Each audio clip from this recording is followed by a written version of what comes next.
Good morning, children. Let's continue with the lesson 2.5. Let's march. This is part 3.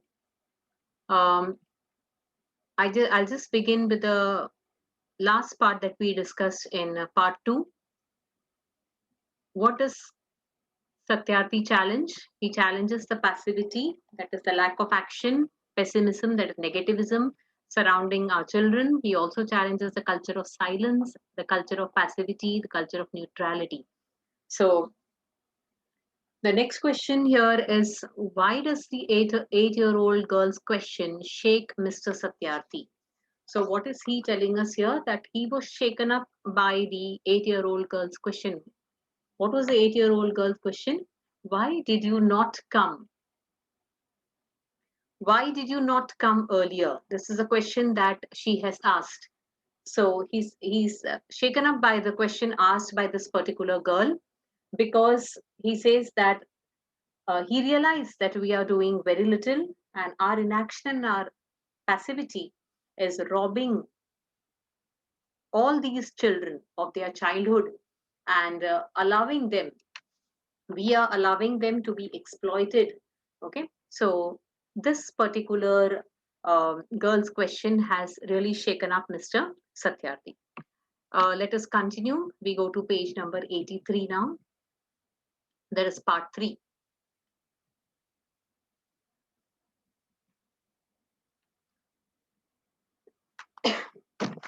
I call upon all the governments, intergovernmental agencies, businesses, faith leaders, workers, teachers, and NGOs, and each one of us to put an end to all forms of violence against children.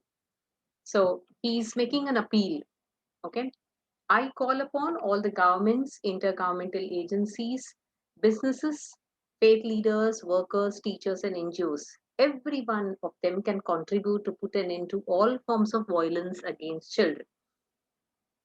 Slavery, trafficking, child marriages, child labor, sexual abuse, and illiteracy, these things have no place in any civilized society. Okay, here you can have a web diagram, children. What are the problems that have been that? What are the things that have no place in any civilized society? We claim that we are civilized, we are cultured, but if these things exist in any particular society, then that society is not a very progressive one, especially problems related to children.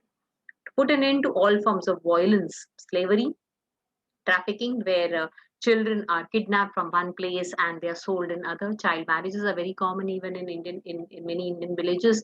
Child labor is very common. Carpet industry, factories manufacturing firecrackers, brick kilns. Then you have as domestic helpers.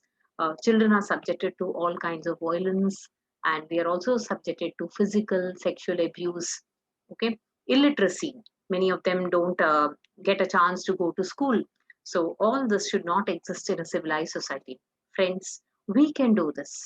It's very, very positive that everyone, if they contribute their bit, and all these people, the governments, intergovernmental agencies, businesses, faith leaders, religious leaders, workers, teachers, now non-government organization, if everyone get together and they join hands, he says that we can do it. Governments must make child-friendly policies and invest in education and young people. Businesses must be more responsible, accountable, and open to innovative partnerships. That is, new advanced ideas they should welcome. Intergovernmental agencies must work together to accelerate action, to speed up whatever is being done. Intergovernmental agencies should do their best. Global civil society must rise above business as usual and fragmented agendas. Okay. The global civil society must not just think about business and investment and getting profits out of it. And they must move away from these fragmented or split up or disunified agendas, and must try to come together for a purpose, for a cause. Faith leaders and institutions and all of us must stand with our children. We must be bold, we must be ambitious, and we must have the will. Okay, we must keep up our promises. We must be bold, we must be ambitious, we must have will, and we must keep our promises. Here again, you can have a small question. Complete the following. We must be can be written, and four blanks can be given. We must be bold, we must be ambitious. Any work which you take up, where there's a will, there is a way. and we cannot give up anything midway, because we have to learn how to keep up our promises. We must be bold, ambitious, have a will, and we must keep up our promises. We must keep our promises. Question tag, mustn't we? There's a modal auxiliary used here. So, mustn't we? Over 50 years ago, on the first day of my school, I met a cobbler boy my age sitting outside the gate of my school. Here you can actually go back to the lesson where Steve Jobs tells us that learn to connect the dots. So, Kailash Satyarthi, right from the beginning, okay, he was a person right from the childhood, he was more interested in working for the welfare of children. So if you connect the dots in his life, if you go back to uh, uh, go back to the past, you will find that on the first day of his school, he met a cobbler boy. I met a cobbler boy my age sitting outside the gate of my school. I asked my teachers, why is he working outside? Why is he not with us in the school? My teachers had no answer. One day I gathered the courage to ask the boy's father. He said, "Sir, I have never thought of it. We are born to work." Okay. Generally, the uh, cobbler, they belong to the low caste, and they just do this particular job of stitching shoes for others and mending shoes. So they were not allowed even inside the school, and the teachers had no answer to this question of Kailash Satyarthi. Kailash Satyarthi, first day of the school, that means he would have been very very small at that time, and he thought of another boy of his own age sitting outside the gate of his school. Okay. Here I will take you back to one particular incident that happened in the life of Kailash Satyarthi. This cobbler boy would sit outside, and Kailash Satyarthi from the window would keep watching this particular boy um, when he attended school. So often he would wonder, why is this boy not attending school? Okay, and one day when he was returning back from school, it was a rainy season, and Kailash Satyarthi's elder brother had purchased. He had his raincoat, but to prevent him from getting wet, Kailash Satyarthi's brother had bought a very colorful umbrella for him. And Satyarthi Kailash used to carry this particular umbrella, and he had his raincoat on. When one day when it was raining after school was over, he was going back home. He saw this particular cobbler hitting that small boy, and Kailash Satyarthi asked him, "What happened? Why are you hitting him?" So he said that I asked the boy to be there in the shop for some time, and it started raining. There was a plastic sheet kept there, and instead of covering the small shop with a plastic sheet, he covered himself to protect himself from the rain. So now what has happened is, because all the shoes, the expensive leather which other the customers had given, they have all become wet. Now I will have to pay for all this. So therefore he was very angry. The father was very very angry, okay, with the boy. And so Kailash Satyarthi at that particular point of time felt very bad for this boy. Okay, so much of compassion he had in his heart that immediately, without thinking even for another second, he handed over his colorful umbrella to this particular boy. So, this is the kind of compassion that individuals must develop, and he had this right from his childhood. Okay, and again, another one incident that I would like to talk about here is the uh, in Madhya Pradesh, the results would generally be declared on 30th of April. Okay, and Kailash Satyarthi would set up, and he and his friends would set up stalls for snacks and tea and collect funds. And whatever funds were collected, he would use them for the sake of unprivileged children, or the so-called poor children who would not be able to attend school and who could not pay the school fees. So all these funds, after preparing some snacks or some tea, selling the tea and snacks in the fair, they would collect all that money, and they would try to provide for the fees of a particular child who was very poor. On 30th April, children would finish their exams, and once Kailash Satyarthi and his friends got an idea. Uh, उन्होंने एक हाथ गाड़ी is the push cart. They use a push cart, and on the top of their voice, they pushed the cart and they went over to all those small streets in the locality, and they started shouting and screaming at the top of their voice, congratulating all the children who had passed the examination. Now, people were wondering what are these children shouting, and why are they congratulating all the other children who have passed? The results are declared today. Why are they shouting so much? So everybody came out in the balcony to see who is this, what are these children doing?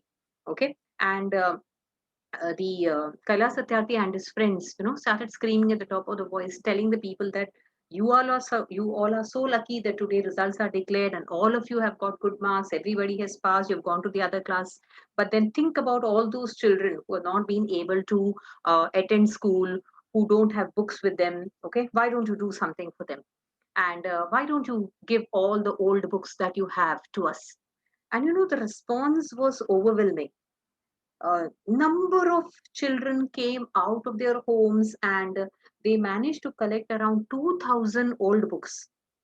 In that 1 or 2 days, they managed to collect 2,000 books, and then they established one book bank. They took a help of a headmaster, and he and his teachers also decided to help them out, and they arranged all the books which were required for the academic, for different standards. They categorized them, and it was all kept in a book bank, so that all those children who were not able to afford to buy books would go there, sit there, and use these books. Okay, so there have been a lot of instances where Kailas Satyarthi has played a very, very vital role. So here he says that his own life is his message. So at every point of time, although he has received so many threats, in 2004 he was attacked in UP when he was working for a cause, and but yet he did not give up.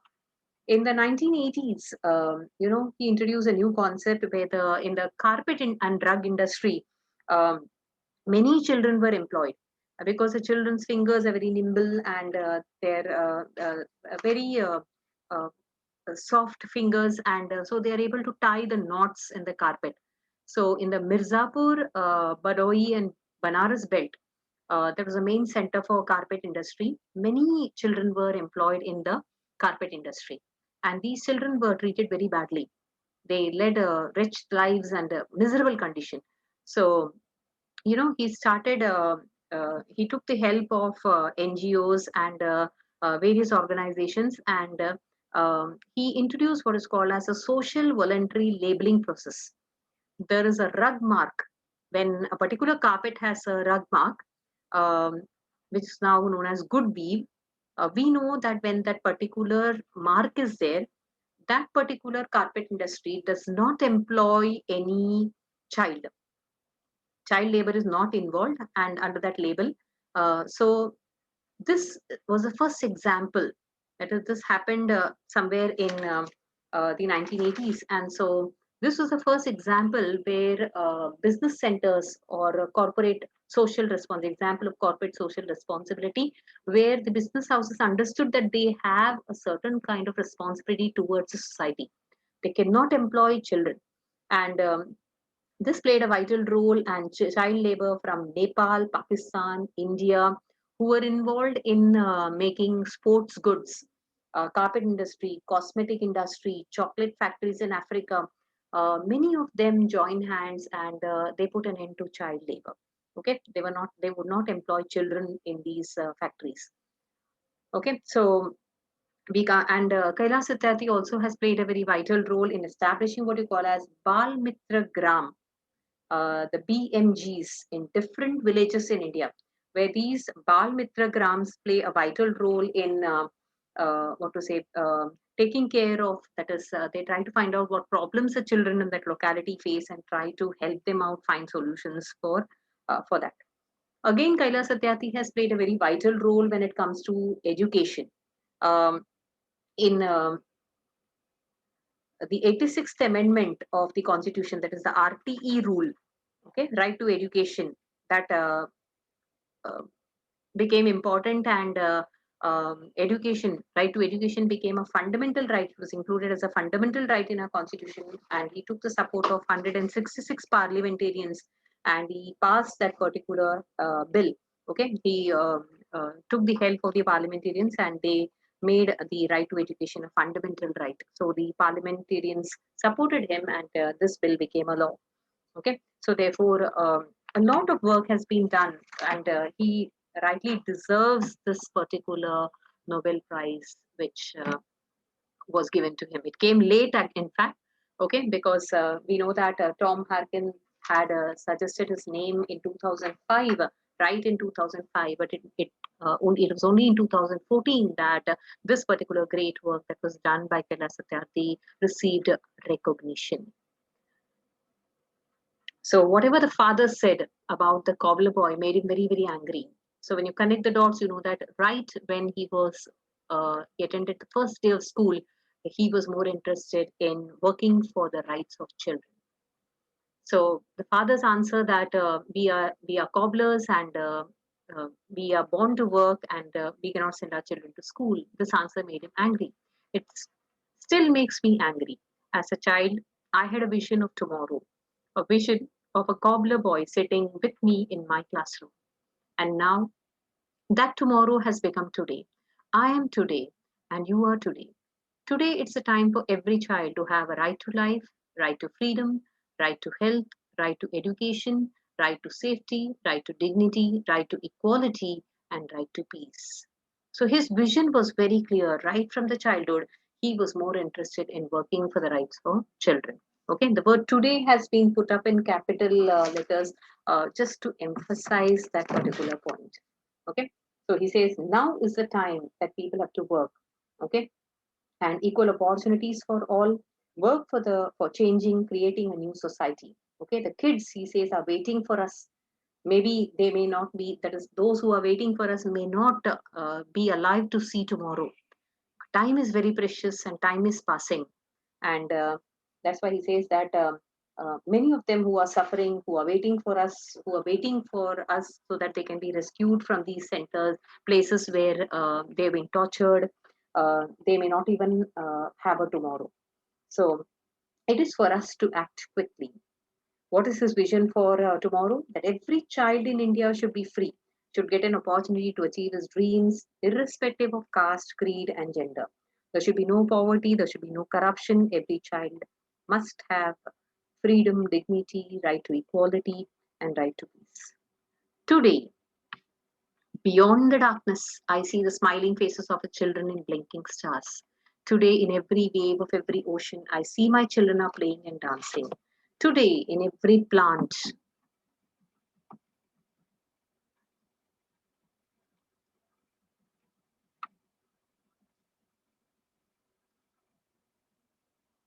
every tree and mountain, I see our children growing freely with dignity. Okay, so he's very, very, very, very optimistic. He's very sure that he has come a long way, achieved a lot of things. That's why school dropout rate has reduced. Number of malnourished children has also reduced.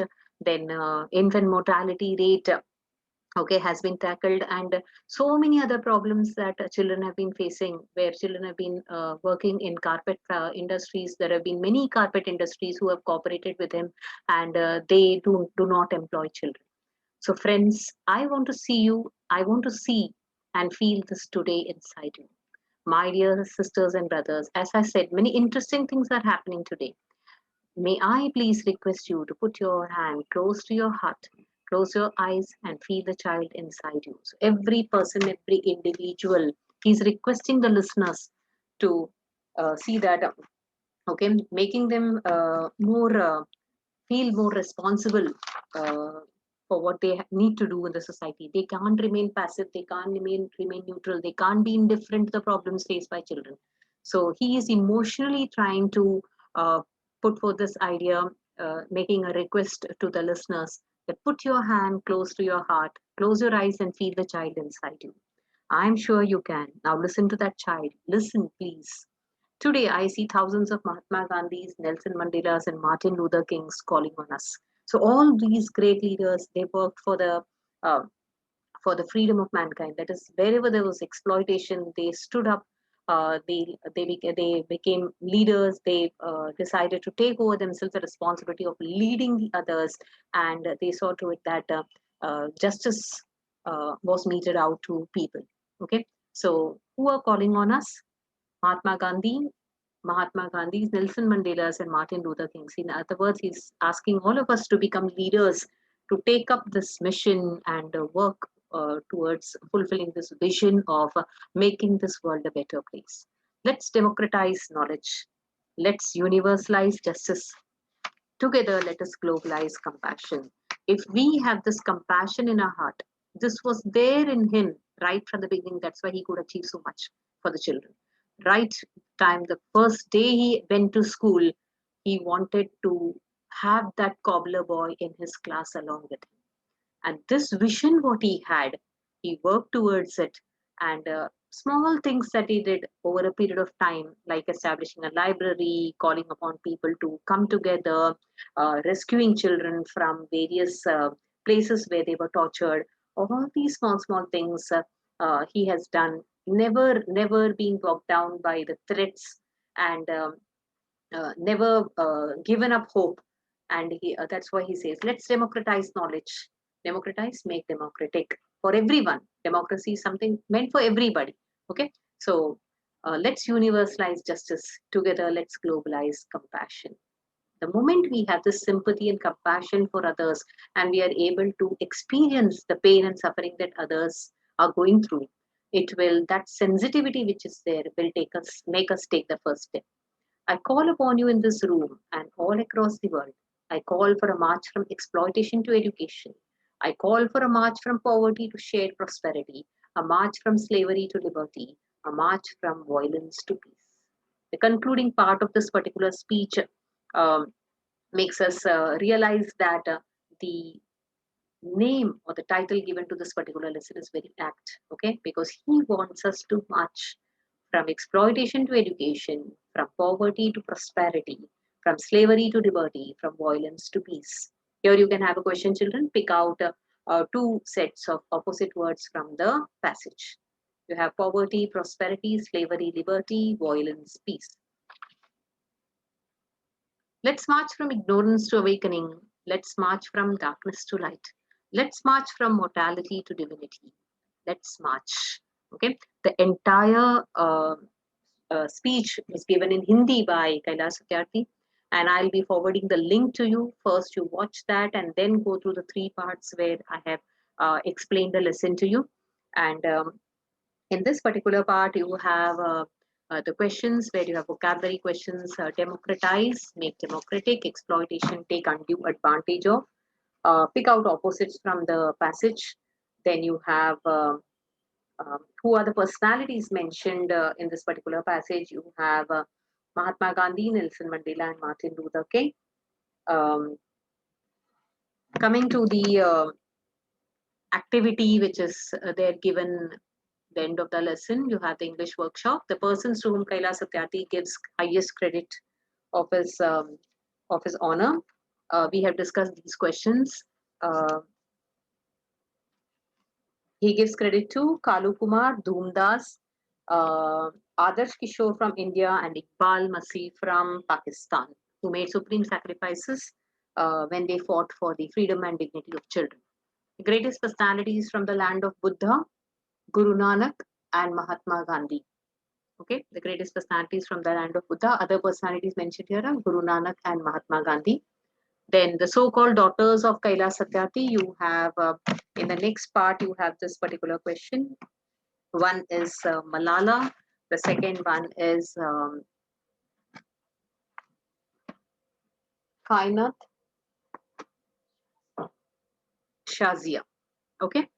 Then the foreign activists of equal rights mentioned in this passage: Nelson Mandela, Mahatma Gandhi, Nelson Mandela, and the third one mentioned is Martin Luther King.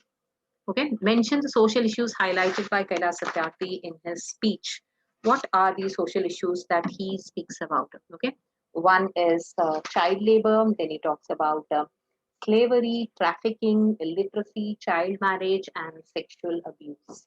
Okay, then the next activity you have, yes, the aim in the life of Kailash Satyarthi is that every child should be free to, direct answer, free to be a child, free to grow up and develop, to eat, sleep, and see daylight, to laugh and cry, to go to school, to dream. Okay, Then again, the next web chart, complete the following web chart.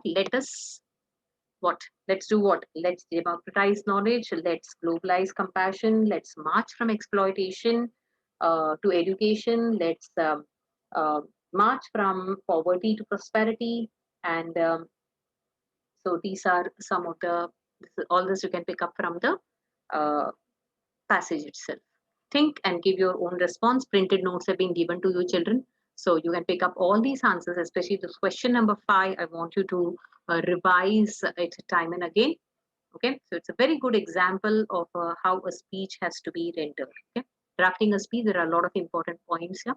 Then here in question number 6, you have to write a capital B and try to learn the meanings: divinity, godliness, extremist, militant, culminate, rise to a peak, exploitation will be misuse, mortality, death, dignity, self-esteem. Okay, then you can have another one question here.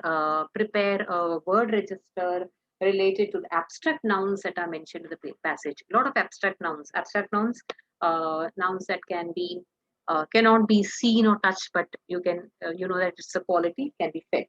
So you have knowledge, justice, compassion, prosperity, slavery, liberty, violence, peace. All these are the abstract nouns that are mentioned in the passage. Children, in this particular lesson, you have the grammar questions are types of sentences: interrogative, assertive, exclamatory, and imperative. Okay, so and plus transitive and intransitive. We have completed all these grammar portion. I want you to revise and go through the grammar portion which is given at the end of this particular lesson. Um, Go through the speech which is given in Hindi, children, and then revise, go through all these 3 parts. This particular lesson is divided into 3 videos. And if you have any doubts, you can get back to me. Okay. Thank you, children. Have a nice day.